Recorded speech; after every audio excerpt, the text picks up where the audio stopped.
안녕하세요. 오늘 우리가 같이 이야기해 볼 작품은요. 바로 17세기 한국 문학의 걸작, 구운몽입니다. 이게 그냥 옛날 소설이 아니고요. 꿈과 현실, 그리고 인간의 욕망이란 대체 무엇인가? 이런 아주 깊은 질문을 던지는 작품이거든요. 자, 그 흥미로운 세계로 지금부터 함께 들어가 보시죠. 본격적으로 시작하기 전에 이 소설 전체를 꿰뚫는 질문 하나를 던져볼게요. 만약에 말이죠, 여러분이 평생 꿈꿔왔던 모든 부와 명예, 그리고 사랑까지 얻게 됐는데 그게 사실은 벌이었다면 어떨 것 같으세요? 자, 그 질문을 마음에 품고 이야기의 시작점으로 한번 가보겠습니다. 모든 사건의 발단은요, 성지인이라는 아주 똑똑하고 장래가 촉망되던 젊은 스님에게서 시작됩니다. 이 성진이라는 스님은요, 스승인 육관대사가 정말 아끼는 그야말로 최애 제자였습니다. 불교 경전에는 이미 통달했고 그 총명함은 따라올 사람이 없었죠. 그래서 모두가 저 스님은 곧 큰 깨달음을 얻겠구나 하고 믿어 의심치 않았어요. 그런데 이렇게 완벽해 보이던 그의 수행에 아주 작은 균열이 생기기 시작합니다. 어느 날이었어요.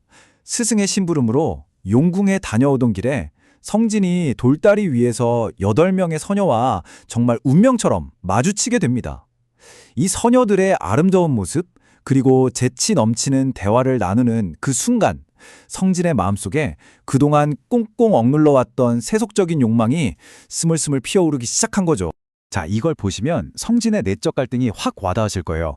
왼쪽은 밥 한 그릇과 경전뿐인 고요한 수행자의 삶, 그리고 오른쪽은 화려한 연애와 권력이 넘치는 세속적인 삶이죠. 서녀들을 만나고 난 뒤 성진은 더 이상 이 조용한 삶에 만족할 수가 없게 된 겁니다. 그의 마음은 이미 저 오른쪽의 화려한 세속의 꿈을 향해 마구 달려가고 있었던 거죠. 결국 성진은 혼자 방에 누워서 이런 생각에까지 이릅니다. 부처의 돈은 너무 척척하고 허무해. 내가 죽으면 누가 날 기억이나 할까? 차라리 세상에 나가서 장군이 되고 재상이 되어서 부귀영화를 누리는 것, 그거야말로 진짜 대장부의 삶이 아닐까? 이 생각 하나로 그의 마음은 완전히 돌아서 버린 겁니다. 이렇게 세속적 욕망에 사로잡힌 성진의 마음을 스승이 모를 리가 없었겠죠. 결국 성진은 스승의 심판대 앞에 서게 되는데요. 그가 받게 될 벌은 정말이지 아주 특별한 곳이었습니다. 스승 육관대사는 성진의 죄를 딱 3가지로 짚어냅니다. 첫째, 용궁에 가서 술을 마셨으니 계율을 어겼다. 둘째, 돌다리에서 선녀들과 희롱하며 마음이 흔들렸다. 그리고 마지막 셋째, 마침내 불자의 본분을 잊고 세속의 부귀영화를 탐했다. 이 3단계가 바로 한 수행자가 어떻게 무너져 내리는지를 보여주는 과정인 셈이죠. 결국 스승은 성진과 8선녀를 인간 세상으로 추방해버립니다. 그런데 그 벌의 내용이 정말 기가 막혀요. 뭐냐면 너희들이 그렇게 원하던 세속의 삶 한번 실컷 살아봐라 하고 인간 세상으로 보내버린 거죠. 이들은 모두 저승으로 보내져서 인간으로 다시 태어나는 아주 길고 긴 꿈을 꾸게 됩니다. 자, 이렇게 성진의 첫 번째 삶은 끝나고요. 이제 꿈속에서 그의 두 번째 삶이 시작됩니다. 바로 그가 그토록 원했던 명예와 부를 향해 질주하는 양소유로서의 인생이죠. 성진은 이제 양소유라는 이름으로 당나라의 잘 나가는 귀족 집안 아들로 다시 태어납니다. 물론 전생의 기억은 하나도 없는 채로요. 완전히 새로운 삶을 시작하게 된 거죠. 그리고 이 양수유는요, 정말 요즘 말로 하면 사기캐로 태어납니다. 얼굴은 옥처럼 잘생겼죠. 분만 들면 시가 그냥 술술 나오죠. 칼을 들면 전설적인 장군 뺨치는 전략가죠. 악기까지 잘 다루죠. 뭐 하나 빠지는 게 없는 말 그대로 세상의 모든 영광을 차지하기 위해 태어난 것 같은 그런 인물이었어요. 자, 이렇게 완벽한 스펙을 가진 양소유가 세상 밖으로 나왔으니 가만히 있을 리가 없겠죠. 수많은 여인들이 그의 운명 속으로 엮여 들어오기 시작합니다. 과거 시험을 보러 가던 길에 양소유는 진채봉이라는 여인과 운명적인 첫사랑에 빠져요. 서로 편지를 주고받으면서 영원을 약속하는데요. 하지만 갑자기 반란이 터지면서 두 사람은 너무나 허무하게 헤어지게 됩니다.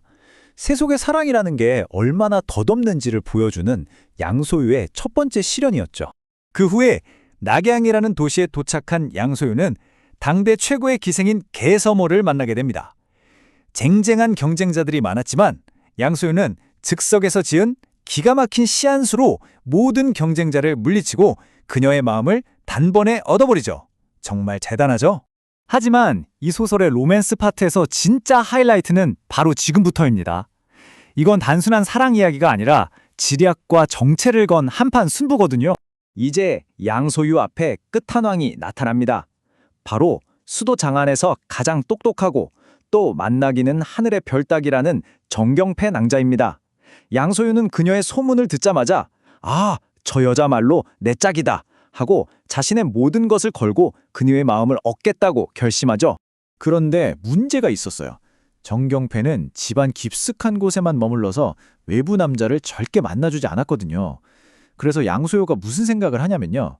진짜 대담하게도 여자 도사로 변장을 합니다. 그리고 검은고를 가르쳐준다는 핑계로 그녀의 방에 들어갈 계획을 세운 거죠. 이 장면이 정말 재미있는데요. 양소유가 검은고로 한 곡 연주할 때마다 정경패가 그 곡의 문제점을 날카롭게 짚어내요. 이건 너무 음란해요. 이건 나라 망하게 한 노래잖아요. 하면서 계속 퇴짜를 놓는 거예요. 그러다 마침내 양소유가 옛날에 사마상여가 탕문군을 유혹할 때 썼던 봉구 한 곡을 연주하자 정경패가 딱 그의 정체를 눈치채고 맙니다. 정경패는 양소유가 남자였다는 사실에 엄청나게 분노하면서 그를 쫓아내죠. 그런데 참 아이러니하게도 양소유가 과거 시험에서 1등, 즉 장원급제를 하면서 온 나라의 명성을 떨치자 두 사람은 정식으로 약혼하게 됩니다. 하지만 정경패가 이대로 순순히 자신의 속인 남자를 받아들일 리가 없었죠. 그리고 드디어 정경패의 기가 막힌 복수가 시작됩니다. 그녀는 자기 몸종인 춘훈을 귀신으로 변장시켜서 밤마다 양소유에게 보내요. 양소유는 이 신비로운 귀신과 며칠 동안 열정적인 사랑에 빠지죠. 하지만 결국 이 모든 게 자신을 골탕 먹이려고 정경패가 꾸민 정교한 연극이었다는 사실을 깨닫고는 그야말로 망연자실하게 됩니다. 이거야말로 정말 통쾌한 역관광이죠. 속임수의 대가였던 양소유가 그보다 한 수 위인 정경패의 계략에 완벽하게 당한 겁니다. 여인으로 변장해서 귀중처녀를 희롱했던 대가를 귀신에게 속는 걸로 톡톡히 돌려받은 셈이죠. 자, 이렇게 정경패와의 이야기뿐만 아니라 양소유는 이후로도 전쟁에 나가서 큰 공을 세우고 최고의 벼슬에 오릅니다. 그리고 잃어버렸던 여인들을 포함해 8명의 여인과 모두 인연을 맺고 행복의 절정을 맛보죠. 정말 완벽한 해피엔딩처럼 보이잖아요? 하지만 이야기는 바로 여기서 처음에 그 질문으로 다시 돌아갑니다.